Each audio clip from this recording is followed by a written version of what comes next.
The rhythmic beeping of the heart monitor was the only sound in the room, a stark contrast to the chaos shattering Alice's heart. She was still numb from the epidural, her newborn daughter Lily sleeping in the plastic bassinet next to her. She reached out for her husband's hand, expecting tears of joy. Instead, he slapped a thick manila envelope onto her chest. It wasn't a push present. It was divorce papers. "Sign them, Alice," his mother hissed from the corner, checking her diamond watch. "The surrogate contract, I mean, your marriage, is over. We have the baby. We don't need the barista." They thought they were discarding a broke orphan. They had no idea they'd just declared war on the heiress to the world's largest banking empire. The sterile smell of Lenox Hill Hospital in Manhattan usually signaled safety professional care and healing. But in room 402, the air was thick with a toxicity that no amount of antiseptic could scrub away. Alice Vance, known to the world in this room simply as Alice the struggling orphan who worked at a coffee shop, tried to shift her weight. The stitches from her emergency C-section burned like fire.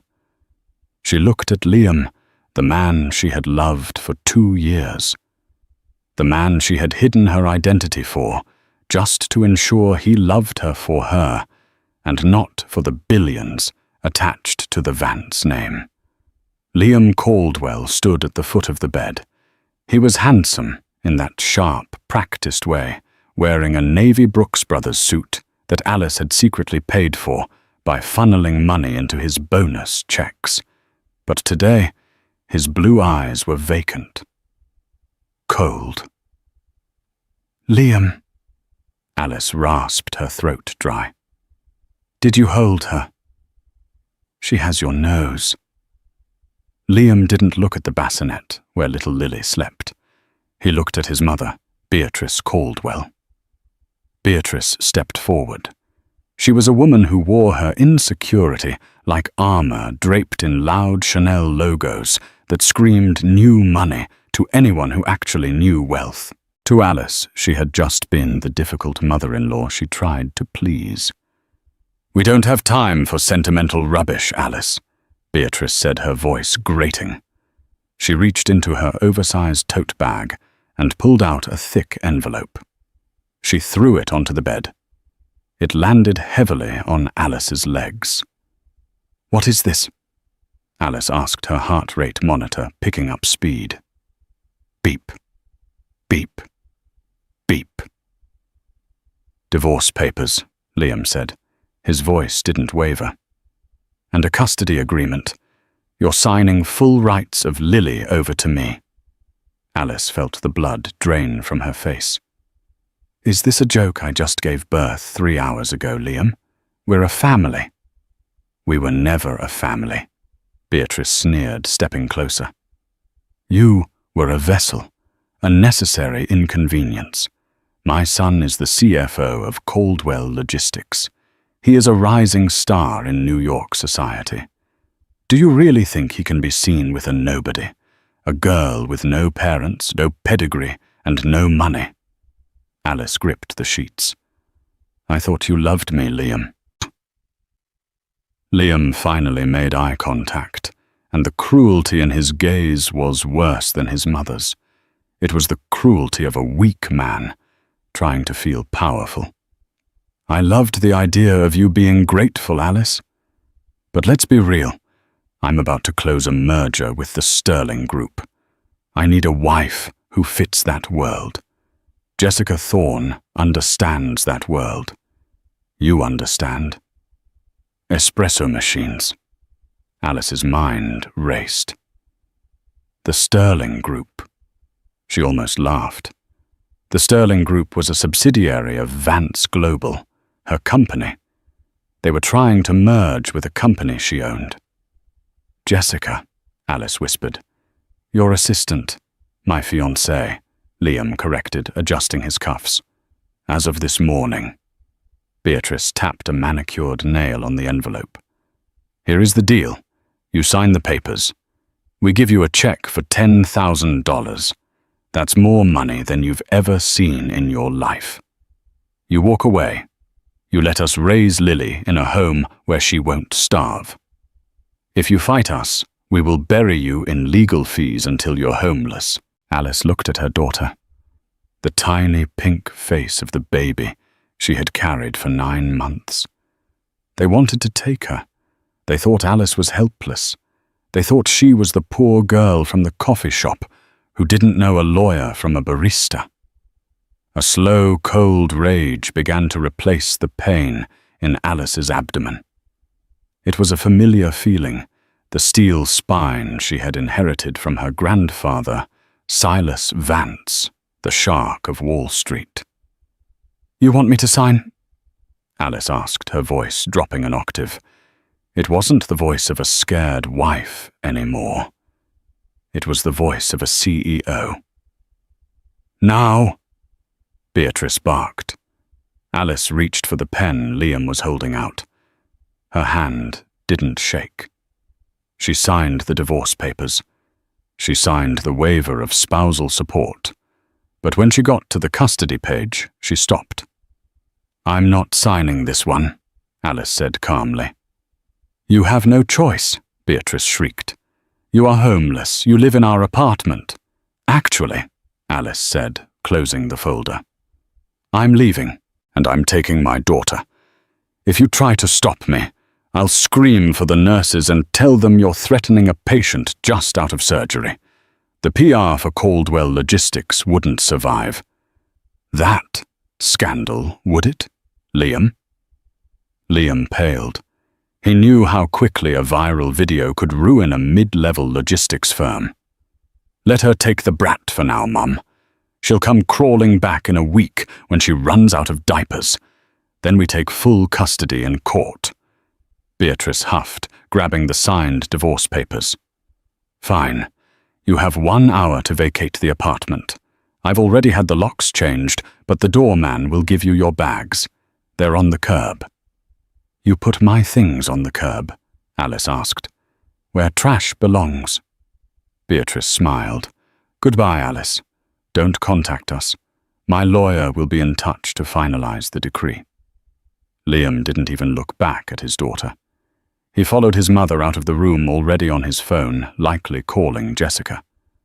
Alice sat in the silence of the room. The pain was excruciating, but the adrenaline was stronger. She reached for the bedside phone. She didn't dial 911. She dialed a number she hadn't used in 2 years. It rang once. "Vance Residence, Arthur speaking." A refined British voice answered. "Arthur." Alice said, tears finally spilling over, hot and angry. "It's Alice. Come get me. Bring the Bentley. And Arthur, call the legal team. I want to buy Caldwell Logistics." The transition from the hospital to the street was a blur of physical agony and mental fortitude. Against medical advice, Alice discharged herself. She strapped Lily into the car seat. The hospital provided the only thing she currently owned, besides the hospital gown and the sweatpants she had worn in. She stood on the sidewalk of 77th Street. It was raining, a cold, grey New York drizzle that soaked through her thin hoodie. Passers-by looked at the woman holding a newborn in a car seat, standing alone in the rain, and looked away. This was the city. Misery was common. But then the traffic parted. Rolling down the street like a dark shark in a sea of yellow taxis was a 2025 Rolls-Royce Phantom extended wheelbase in midnight blue. It didn't just drive, it glided. It pulled up directly in front of Alice. The back door didn't open. The driver's door flew open, and an older man with silver hair and an impeccable posture rushed out, holding a large black umbrella. "Miss Alice." Arthur breathed, his face a mask of concern breaking into relief. He shielded her and the baby instantly. My God. Look at you. I'm okay, Arthur, she whispered, her knees finally giving out. Arthur caught her with surprising strength for a man in his 60s. He carefully took the car seat with one hand and guided her into the plush cream leather interior of the car. The warmth hit her instantly. The smell of expensive leather and fresh orchids, the scent of her old life enveloped her, as the heavy door clicked shut, silencing the noise of the city. Alice slumped back. "To the penthouse, miss?" Arthur asked from the driver's seat, catching her eyes in the rearview mirror. "No," Alice said, looking down at Lily, who was sleeping peacefully, unaware that her mother was currently one of the richest women in America. "Take us to the safe house in the Hamptons, the estate. I need to recover. I need to heal. And I need to plan." "And the Caldwells?" Arthur asked, his voice tightening. He had served the Vance family for 40 years. He knew exactly what happened when someone crossed them. "They think I'm homeless," Alice said, wiping the rain from her face. "Let them think that. Let them enjoy their victory lap." "How is the merger going?" Arthur merged the massive car into traffic. "The paperwork for the Sterling Group to acquire Caldwell Logistics is on your desk. Liam Caldwell has been calling the office daily, begging for a meeting with the CEO. He has no idea the CEO is the woman he just left at the hospital." Alice let out a dry, humorless laugh. "Good. Schedule the meeting. 3 months from now, the night of the Vance Global Gala." 3 months? Arthur asked. "Yes, that gives me 3 months to lose the baby weight. Get my strength back and let them dig their own graves. I want them to feel safe. I want them to spend money they don't have. I want them to think they've won." Alice looked out the tinted window as they passed a billboard. It was an ad for Caldwell Logistics, featuring a smiling Liam. "He wanted a wife who could help his career," Alice whispered to the sleeping baby. "I'm going to help him, Lily. I'm going to help him lose everything." The drive to the Hamptons took 2 hours. When they arrived at the Vance estate, a 50-acre oceanfront property protected by high walls and armed security, the staff was waiting. They didn't see a rejected wife. They saw the return of the Queen. Maids rushed to prepare the nursery. A private medical team already hired by Arthur during the drive was waiting in the master suite to attend to Alice's stitches. For the next week, Alice didn't leave her bed. She held Lily. She cried. She grieved the marriage she thought she had. She realized that the Liam she loved never existed. He was a mirror reflecting what she wanted to see while he drained her bank account, or what he thought was her bank account. On the 7th day, Alice stood in front of the floor-to-ceiling mirror in her bathroom. She looked tired, pale, but the fire was back in her green eyes. Her phone buzzed. It was a new phone, encrypted, but Arthur had forwarded a voicemail from her old number. It was Liam. "Alice, look, I know you're probably staying at a shelter or something. Just don't come to the apartment. Jessica is moving in today. We're redecorating the nursery. It's going to be a gym. Sign the custody papers, Alice. Don't make me call the cops on you for kidnapping my daughter." Alice didn't delete the message. She saved it. She walked out to the balcony overlooking the Atlantic Ocean. Arthur was standing there, with a silver tray holding a green juice and a stack of documents. "The private investigators have returned, miss," Arthur said. "It seems Liam and his mother have been siphoning money from the company accounts to pay for personal luxuries. Fraud. Embezzlement." "Keep that in the pocket," Alice said, taking the juice. "That's the kill shot. We don't use that yet. First, we humiliate them." "What is the first move?" "We're going shopping," Alice said. "I need a wardrobe for the gala, and Arthur buy the building Liam lives in. The one where he just kicked me out. Arthur raised an eyebrow, a small smile playing on his lips. The entire apartment complex, miss. The whole block, Alice said. And send him an eviction notice. Tell him the new landlord is renovating. Give him, let's say, 30 days. Very good, miss. Oh, and Arthur. Yes, miss. Make sure the eviction notice is signed by a shell company. Name it Karma Holdings. 2 weeks had passed since Alice was discarded at Lenox Hill Hospital. In the apartment on the Upper West Side, a pre-war gem overlooking the park life for the Caldwells was better than ever. Or so they told themselves. Beatrice Caldwell sat on the velvet chaise lounge, sipping a mimosa, watching workmen haul out bags of trash. The bags were filled with Alice's clothes, her books, and the few paintings she had bought from street artists. Careful with that wall, Beatrice snapped at a worker. We're repainting it sterling silver. A fitting color for our new tax bracket. Don't you think, Jessica Thorne stood by the window, admiring her reflection. She was everything Alice wasn't. Tall blonde and surgically enhanced to perfection. She wore a silk robe that she had found in the closet, Alice's robe, though she didn't care. It's perfect, Beatrice, Jessica cooed. And look at this room. It was so cramped with that crib and the rocking chair. It's going to be so much more open as a Pilates studio. Liam needs his stress relief. Liam walked in, loosening his tie. He looked exhausted but smug. The merger talks are heating up. The Sterling Group representatives are tough, but I think they're impressed. Once I sign that deal, my bonus alone will cover the down payment on a Hampton summer house. See, Beatrice beamed. I told you shedding that dead weight would clear your path to success. Alice was an anchor, Liam. Jessica is a sail. Just then the doorbell rang. It was a sharp, insistent buzz. Probably the caterer for the engagement dinner tonight, Jessica said, clapping her hands. I ordered the lobster from Le Bernardin. Liam opened the door, a smile plastered on his face. But it wasn't a caterer holding a tray of hors d'oeuvres.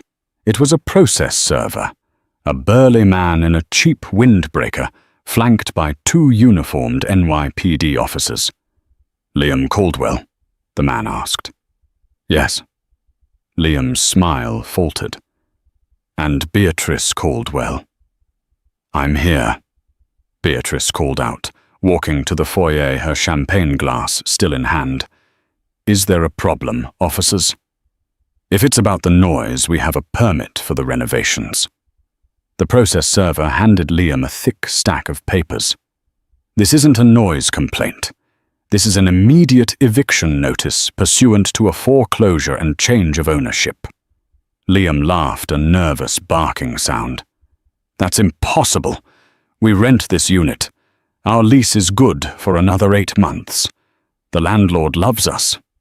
Your landlord sold the building 3 days ago, the server said, bored. The new owner, Karma Holdings LLC, is invoking the immediate renovation clause.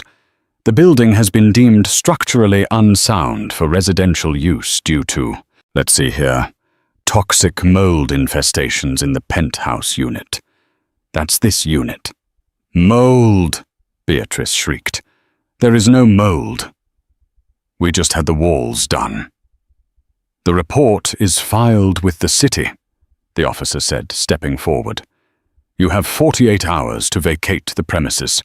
If you are not out by Friday at noon, the sheriff's department will remove you and your belongings. This is insane, Liam shouted, his face turning red. Who is behind Karma Holdings? I want to speak to the owner.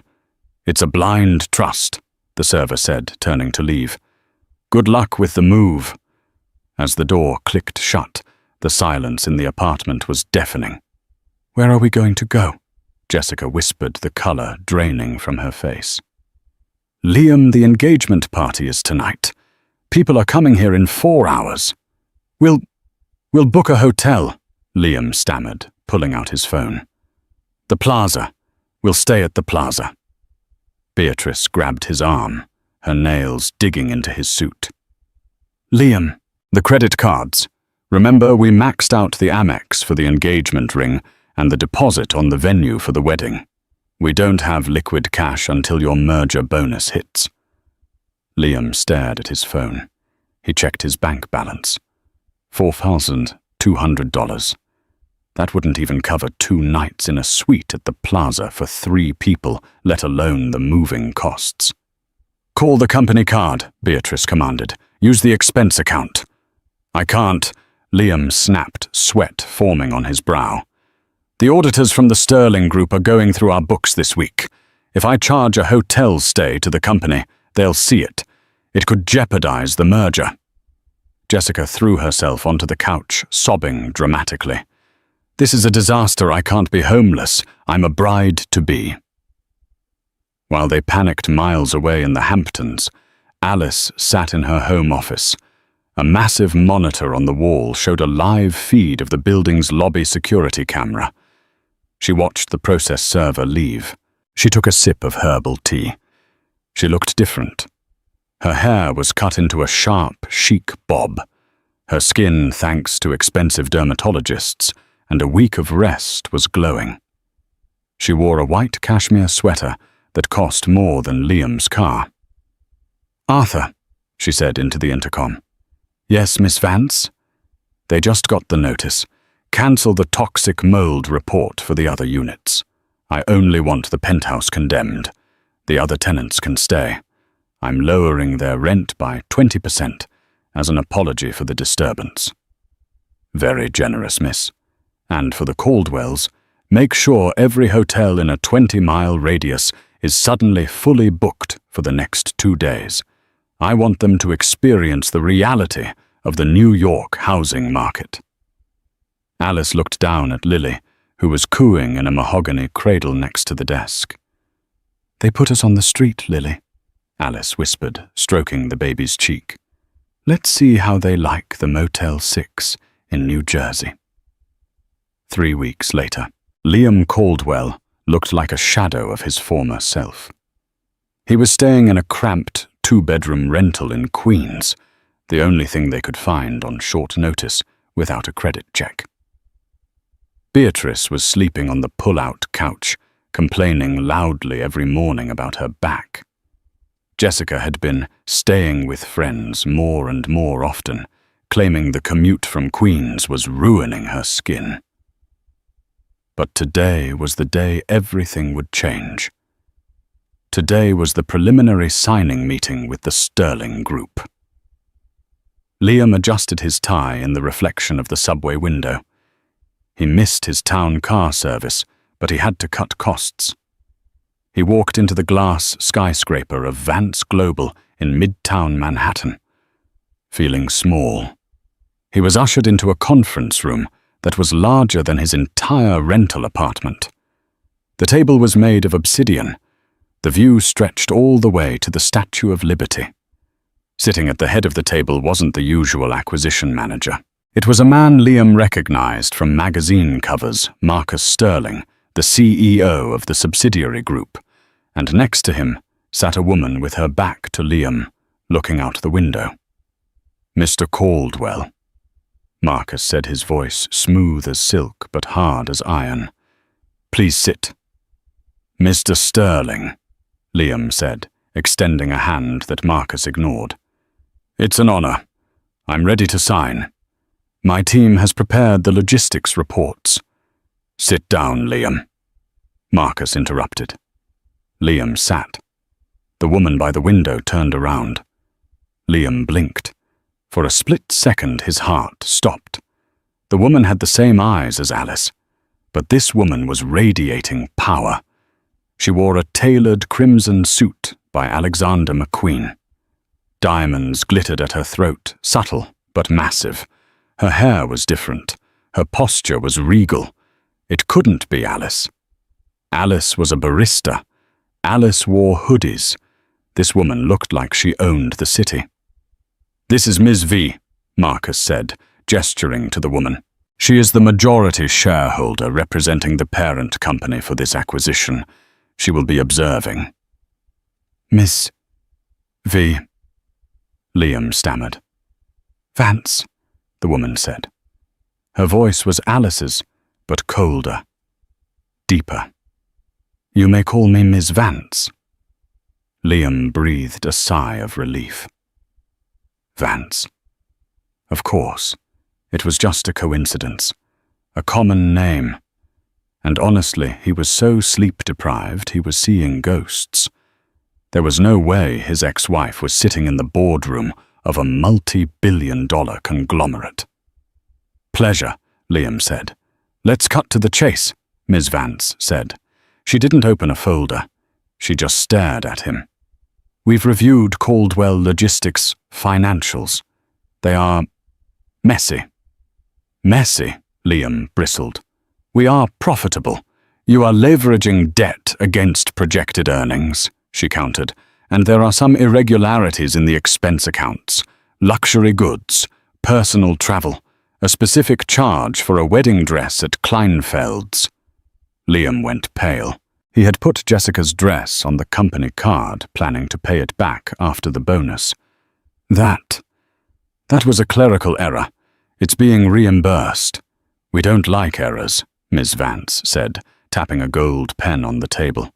However, the Sterling Group is still interested in the acquisition, but the terms have changed. Changed how? Liam asked. We are dropping the purchase price by 40%, Marcus Sterling said. 40%. Liam stood up. That's insane. That leaves me with almost nothing after I pay off the company debts.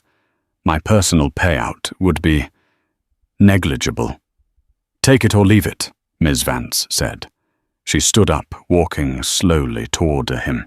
The scent of her perfume hit him. Jasmine and sandalwood. Liam froze. That was Alice's scent. But Alice used a cheap body spray. This was the pure distilled oil version, costing thousands an ounce. You're desperate, Mr. Caldwell, she said, standing inches from him. We know about the eviction. We know about the personal loans you took out to cover your mother's gambling debts. You need this bailout. Liam felt like he was choking. She knew everything. Who are you? He whispered. I'm the person deciding your future, she said. Here is the new contract. But there is one more condition. What? Liam asked, defeated.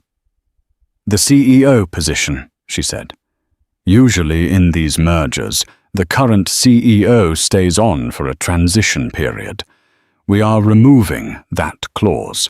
If you sign, you are fired effectively immediately. You get your payout, the reduced one, and you leave. No golden parachute. No severance.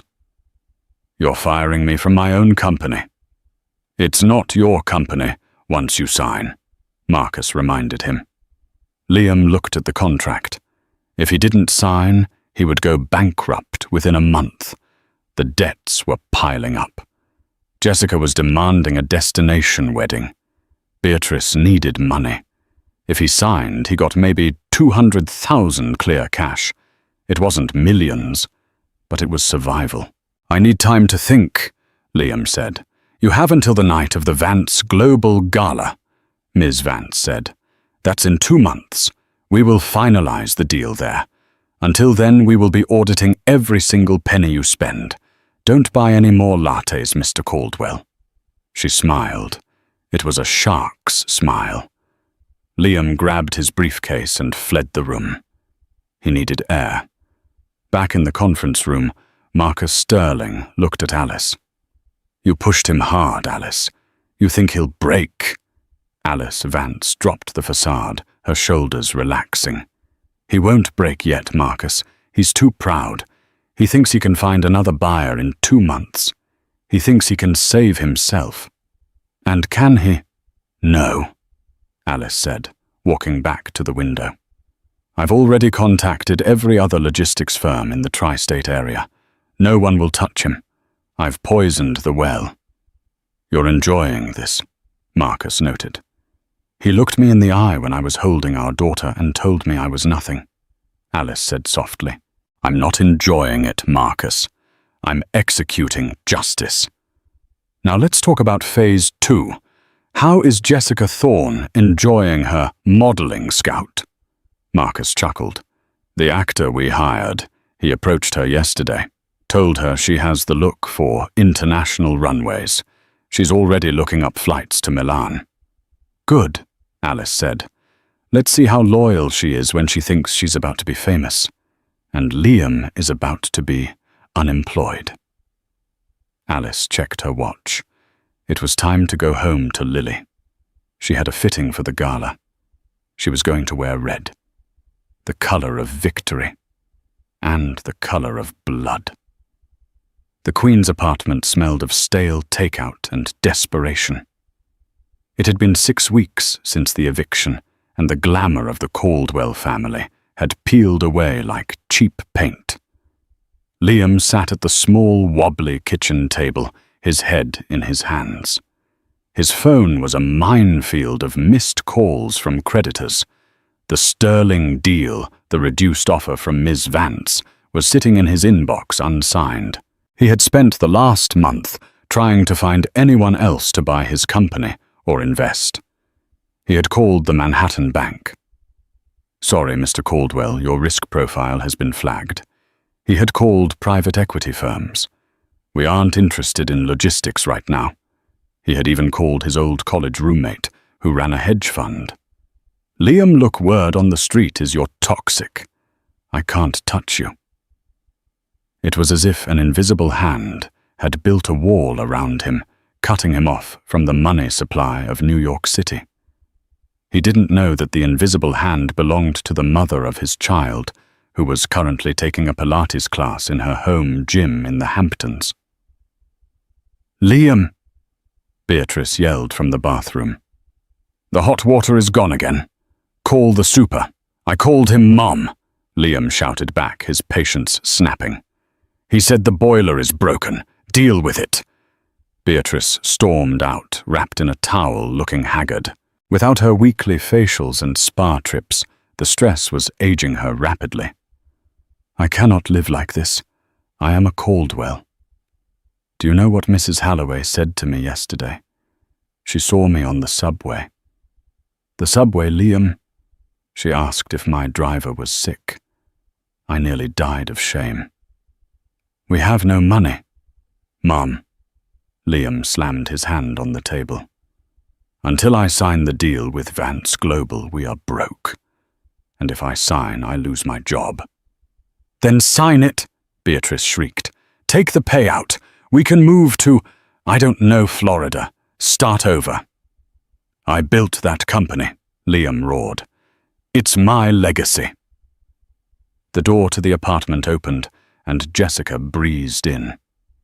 Unlike Liam and Beatrice, she looked radiant. She was wearing new clothes, designer clothes.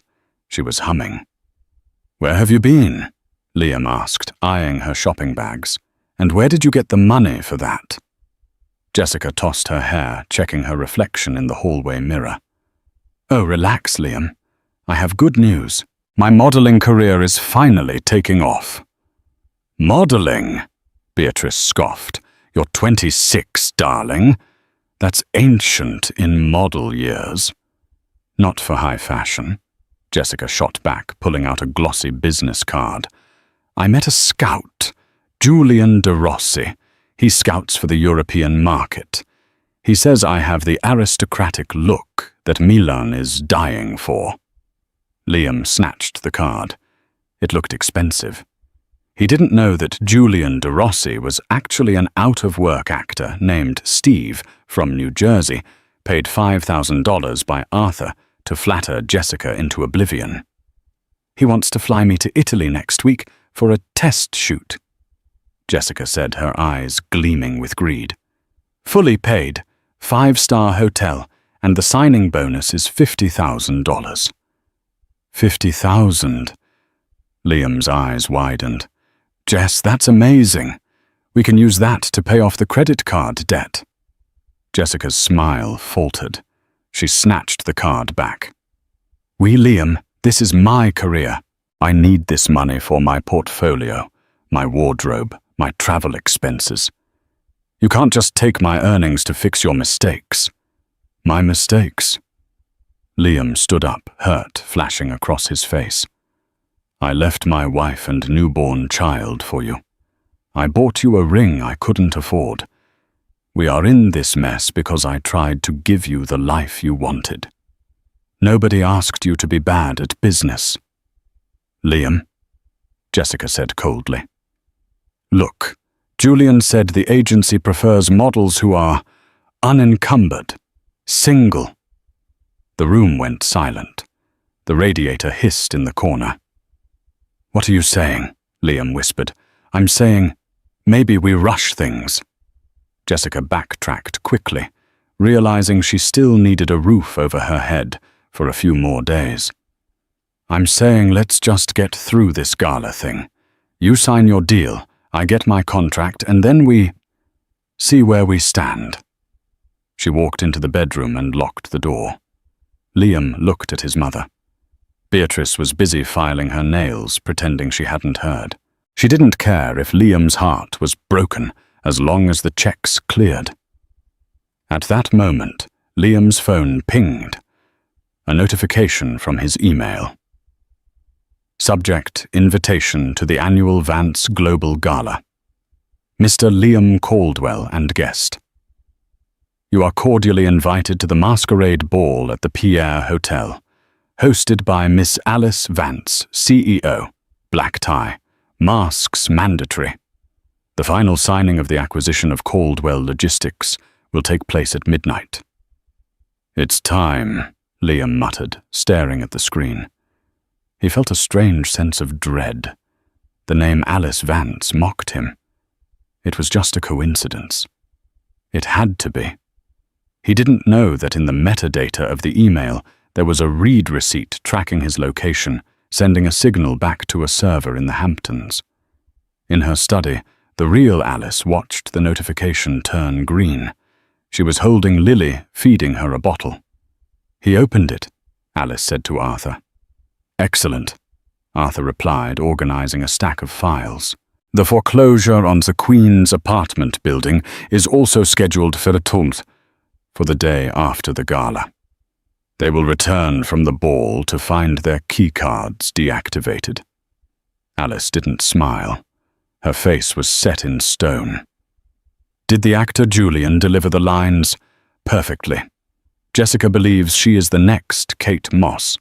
She has already packed her bags. She plans to leave for the airport directly from the gala. So she's going to abandon him publicly, Alice mused. Good. He needs to feel what it's like to be discarded when you are no longer useful. And the dress, miss? Arthur asked. Alice looked at the mannequin in the corner. Draped over it was a gown of pure gold mesh and crimson silk custom-made in Paris. It was a dress designed for a queen, a warrior. It's ready, she said. Let's go to New York. The Pierre Hotel was transformed. The grand ballroom was a sea of black velvet and gold light. A string quartet played haunting renditions of modern pop songs. The elite of New York senators, oil tycoons, tech billionaires, mingled behind intricate masks of feathers, leather, and jewels. Liam, Jessica, and Beatrice arrived in a rented Uber XL. They stepped out onto the red carpet, trying to project confidence. Liam wore his tuxedo from his wedding to Alice. It was slightly tight around the waist now. Stress eating had taken its toll. He wore a simple black domino mask. Beatrice was draped in a vintage fur she had refused to sell, wearing a mask covered in fake rhinestones. Jessica, however, looked spectacular. She had spent the last of her credit limit on a silver dress that left little to the imagination. She was scanning the room, not for business partners for Liam, but for Julian, her scout. "Keep it together," Liam hissed as they entered the ballroom. "I need to find Marcus Sterling. I need to find this Ms. Vance. I'm going to try to negotiate one last time. If I can charm her, maybe I can keep my job." "Just sign the check, Liam." Beatrice grumbled, grabbing a glass of champagne from a passing waiter. I'm hungry. The hors d'oeuvres look expensive. The room was buzzing with whispers. Everyone was talking about the mysterious hostess, the recluse heiress, the woman who had taken over Vance Global after her grandfather's death 2 years ago, but had never been seen in public. Tonight was her debut. "Ladies and gentlemen," a voice boomed over the speakers. The lights dimmed. A spotlight hit the top of the grand staircase. "Please welcome the chairwoman of Vance Global, Ms. Alice Vance." The doors at the top of the stairs opened. A collective gut went through the room. Alice stood there. She was a vision of terrifying beauty. The gold and crimson dress flowed around her like liquid fire. She wore a gold mask that covered the upper half of her face, designed to look like the wings of a phoenix rising. She descended the stairs slowly, every eye on her. Liam stared. His mouth went dry. There was something about the way she walked, the tilt of her head. It was familiar. It pulled at a memory, buried deep in his subconscious. No, he told himself. My Alice tripped over her own feet. My Alice wore oversized sweaters. This woman is a goddess. Alice reached the bottom of the stairs. Marcus Sterling was waiting for her. He offered his arm. They moved through the crowd, parting the sea of guests. Alice didn't speak to anyone. She simply nodded, acknowledging the power players. She stopped directly in front of Liam. Liam straightened his spine. "Ms. Vance," he said, his voice trembling slightly. "I'm Liam Caldwell. We met briefly in the boardroom." Alice stared at him through the eye slits of the mask. Her eyes were vivid emerald green. "Mr. Caldwell," she said.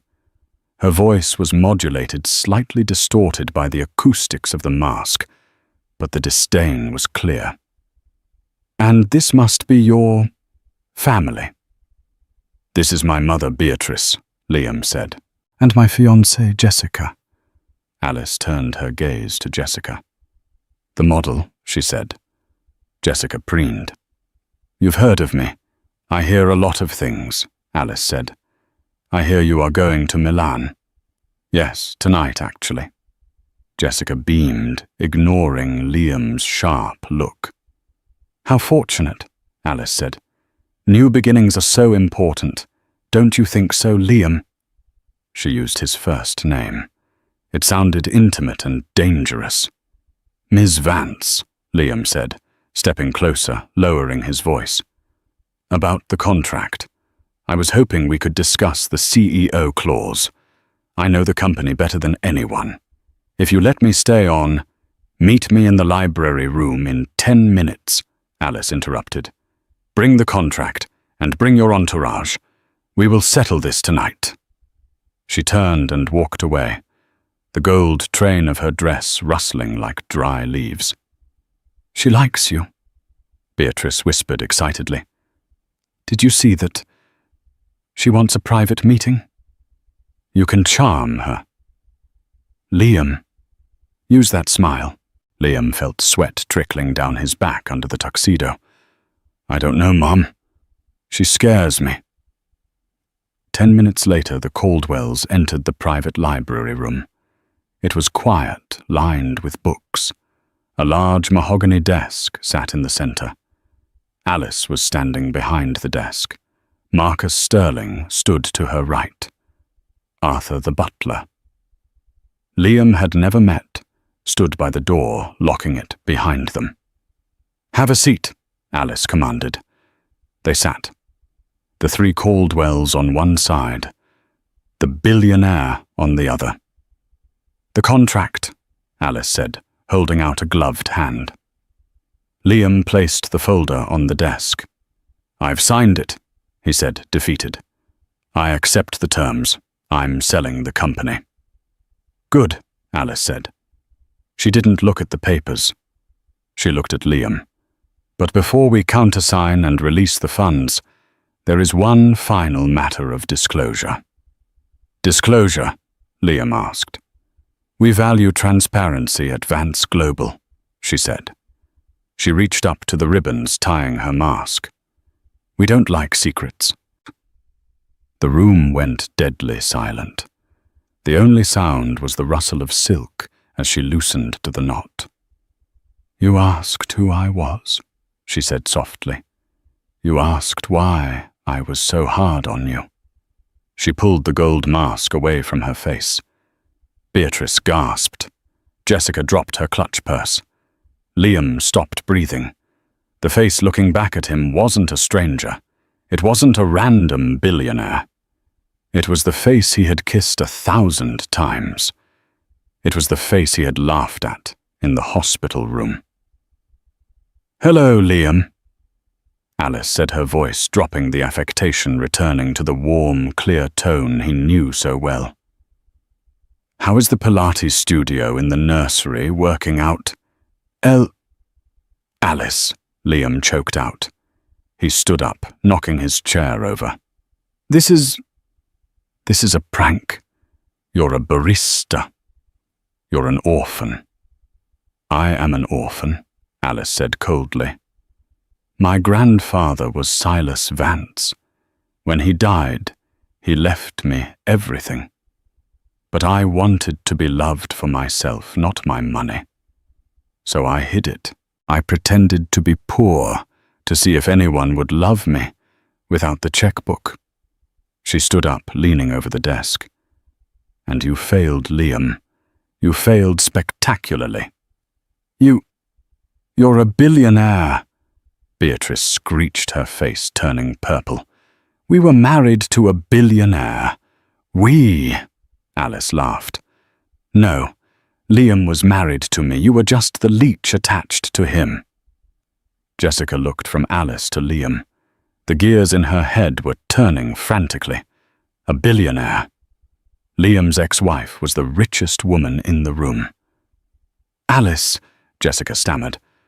I didn't know. If I had known." "You would have tried to be my best friend," Alice finished. "Save it, Jessica. Enjoy Milan." "Oh wait, there is no Milan." "What?" Jessica froze. "Julian isn't a scout," Alice said, signaling Arthur. Arthur stepped forward and played a recording on his phone. It was Julian laughing. "Yeah, the blonde bought it hook, line, and sinker. She actually thinks she's a model. Easy money." Jessica's face crumpled. No. "There is no trip," Alice said. "No contract. You're just an unemployed mistress in a cheap dress." Liam stared at Alice, his mind fracturing. "Why? Why do this? Why ruin me?" "You ruined yourself, Liam," Alice said, picking up the contract. "I just sped up the process. You handed me divorce papers while our daughter was sleeping 5 feet away. You threw me out on the street." She ripped the contract in half. "What are you doing?" Liam screamed. "The money I need, that money." "I'm not buying your company," Alice said calmly. "I changed my mind. Caldwell Logistics is a sinking ship. Why would I buy garbage? But the deal, you said." "I lied," Alice smiled. "Just like you lied about loving me." She pressed a button on the desk. "Security." 2 massive guards entered the room. "Mr. Caldwell and his guests are leaving," Alice said, turning her back on them. "And Arthur, call the police. I believe Mr. Caldwell has been driving a car with expired registration. And Beatrice, I think the IRS might be interested in those gambling winnings." She never declared. "Alice, please." Liam fell to his knees, tears streaming down his face. "Please, I have nothing. I have nowhere to go." "Think of Lily. She's my daughter, too." Alice stopped, She turned slowly. "You signed away your custody rights, remember?" she said, her voice like ice. "You wanted a clean break, you got it." She looked at the guards. "Get them out of my sight." The heavy brass doors of the Pierre Hotel didn't open for Liam Caldwell this time. They were slammed shut behind him by security. He, his mother, and his fiancée were unceremoniously dumped onto the sidewalk of Fifth Avenue. The night air was freezing, biting through Liam's thin tuxedo shirt, now soaked with sweat. But the cold was nothing compared to the blinding flash of cameras. Alice hadn't just kicked them out. She had ensured an audience. A wall of paparazzi tipped off about a major celebrity scandal involving the Vance heiress was waiting. "Mr. Caldwell, is it true you dumped Alice Vance for a secretary? Beatrice, is it true you're being investigated for embezzlement? Jessica, who are you wearing? Is it true your dress is a knockoff?" The questions were like physical blows. Liam shielded his face, stumbling toward the curb. "No comment. Get away from us." Jessica, realizing the Milan trip was a lie and seeing the sinking ship that was Liam, made her move. She shoved Beatrice aside, causing the older woman to stumble into a pile of garbage bags. "Get off me!" Jessica screamed at the cameras. "I didn't know." "He lied to me too.